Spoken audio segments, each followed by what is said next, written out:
Hi friends, வணக்கம். நான் நானாக இன்றைக்கி புளிச்சக்கீரை தொக்கு தான் எப்படி பண்ணுறதுன்னு பார்க்க போகிறோங்க. இதுக்கு முன்னாடி கீரையில் என்னென்ன சத்து நிறைஞ்சிருக்கு, அதை சாப்பிட்டா நமக்கு என்னென்ன பெனிஃபிட் கிடைக்கும் அப்படிங்கிறத பார்க்கலாம். புளிச்சக்கீரையில் விட்டமின் சி அதிகமாக இருக்குதுங்க. அதே மாதிரி இரும்பு சத்து ரொம்ப தேவைக்கு அதிகமாகவே இருக்குது. செரிமானத்துக்கு ரொம்பவே ஹெல்ப் பண்ணும். பித்தத்தை நம்ம உடம்புல இருக்க சூட்டை குறைச்சி பித்தத்தை கட்டுப்படுத்துறதுக்கும் புளிச்சக்கீரை ரொம்பவே ஹெல்ப் பண்ணுங்க. வாங்க புளிச்சக்கீரை தொக்கு எப்படி பண்ணுறதுன்னு பார்க்கலாம். அதுக்கு ஃபஸ்ட்டு நல்லா கீரையை நல்லா கழுவி எடுத்துகிட்டு வந்துடலாம். இப்போ ஒரு 4 தக்காளி பழம் இதோட கட் பண்ணி ஆட் பண்ணிக்கலாம். நீங்கள் குக்கரில் போட்டிங்கன்னா ஒரு 2-3 விசிலே நல்லா கீரை நல்லா வெந்து வந்துடும். கொஞ்சமாக உப்பு, ஒரே ஒரு குட்டியூண்டு ஒரு துண்டு புளி போட்டால் போதும். அதுக்குள்ளே இந்த பக்கம் 1 ஸ்பூன் எண்ணெய் ஊற்றி ஒரு 10 வரமிளகாய் கிள்ளி தாளிச்சிக்கலாம். வரமிளகாய் நல்லா செவந்து வந்ததும் நம்ம ஏற்கனவே கட் பண்ணி வச்சுருக்கிற தக்காளி, புளிச்சக்கீரை, உப்பு, புளி அதோட மிளகாயும் ஆட் பண்ணிவிட்டு ஒரு 3/4 சொம்பளவு தண்ணி ஊற்றி வேக வச்சுக்கலாம். தண்ணி அதிகமாக ஊற்ற வேணாங்க, நமக்கு கீரையிலே ஏற்கனவே தண்ணி விடும். அதுக்குள்ளே நம்ம வெங்காயம் பூண்டு உரிச்சிடலாம். அவ்வளோதான். இங்கே பாருங்கள், உங்களுக்கு காமிக்கிறதுக்காக நான் வெயிட் பண்ணிகிட்டு இருந்தேன். இவ்வளோதான் தண்ணி இருக்குது. இப்போ நம்ம குக்கர் மூடி போட்டுட்டு விசிலும் போட்டு விட்டுடலாம்.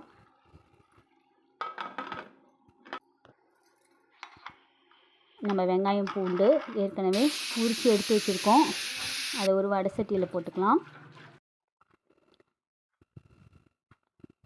அதோட 1 ஸ்பூன் அளவுக்கு ஆயில் ஊற்றிக்கோங்க.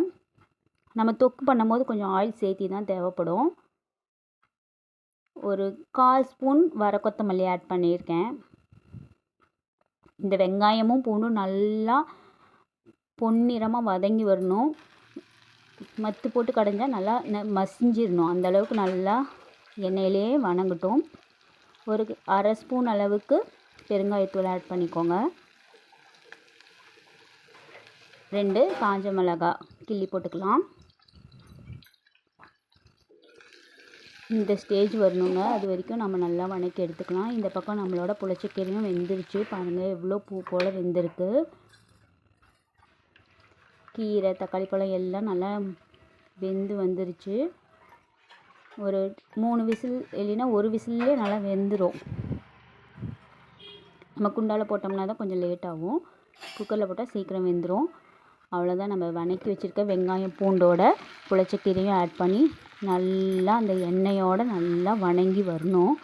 ஒரு அல்வா பதத்துக்கு வருங்க. எண்ணெய், பூண்டு, வெங்காயம் எல்லாம் கலந்து வரும். அது வரைக்கும் நல்லா வணக்கி விடலாம். இது புளிச்சக்கீரை தொக்குங்கிறனால நம்ம கத்திரிக்காய் ஆட் பண்ணல. இதுவே நம்ம புளிச்சக்கீரை கடைஞ்சி சாப்பிட்றோம், இன்றைக்கி வச்சு 2 நாளைக்கு வச்சு சாப்பிட்றோன்னா அப்போ நீங்கள் கத்திரிக்காய் ஆட் பண்ணிக்கலாம். இப்போ தேவையான அளவு உப்பு போட்டுக்கலாம். நம்ம வேக வைக்கும் போது உப்பு போட்டிருக்கிறோம். அதை பார்த்துட்டு தேவையான அளவு உப்பு மட்டும் போட்டுக்கலாம். இப்போ கடைஞ்சி எடுத்துகிட்டு வந்துடலாம். சட்டியில் என்னால் கடைய முடியலைங்க, நான் குக்கரில் மறுபடியும் மாற்றி கடைஞ்சேன். இப்போ ஒரு குட்டியாக தாளிப்பு போடணும் இதுக்கு. இப்போ எண்ணெய் ரொம்ப ஒரு 100 மில்லி எடுத்துக்கலாம். நல்லெண்ணெயும் கடலெண்ணெயும் சேர்த்து எடுத்திருக்கேன். இப்போ எண்ணெய் சூடானது 1 ஸ்பூன் கடுகு, 1 ஸ்பூன் மிளகாத்தூள், 1/4 ஸ்பூன் பெருங்காயத்தூள் போட்டுட்டு நம்ம கடைஞ்சி வச்சுருக்க புளிச்சக்கீரையும் நம்ம இதோட ஆட் பண்ணிக்கலாம். அவ்வளோதாங்க, நம்மளோட புளிச்சக்கீரை தொக்கு ரெடி ஆகிடுச்சு.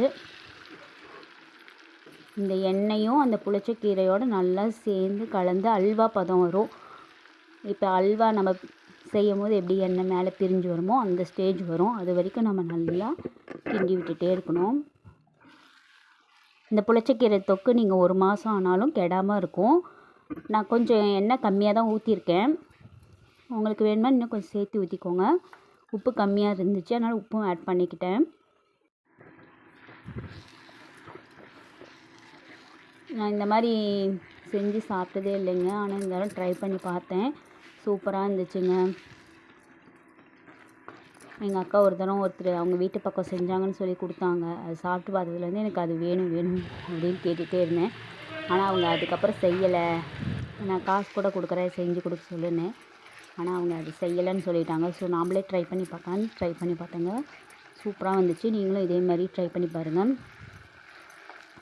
வெந்தயத்தூள் ஆட் பண்ணிடாதீங்க. வெந்தயத்தூள் போட்டால் கொஞ்சம் கசப்பாக இருக்க மாதிரி இருக்குது. அவ்வளோதான், நம்மளோட புளிச்சக்கீரை தொக்கு பாருங்கள் எவ்வளோ சூப்பராக ரெடி ஆகிடுச்சு. இதை சூடாக சாப்பாட்டோடு போட்டு சாப்பிடும்போது அவ்வளோ அருமையாக இருக்குங்க.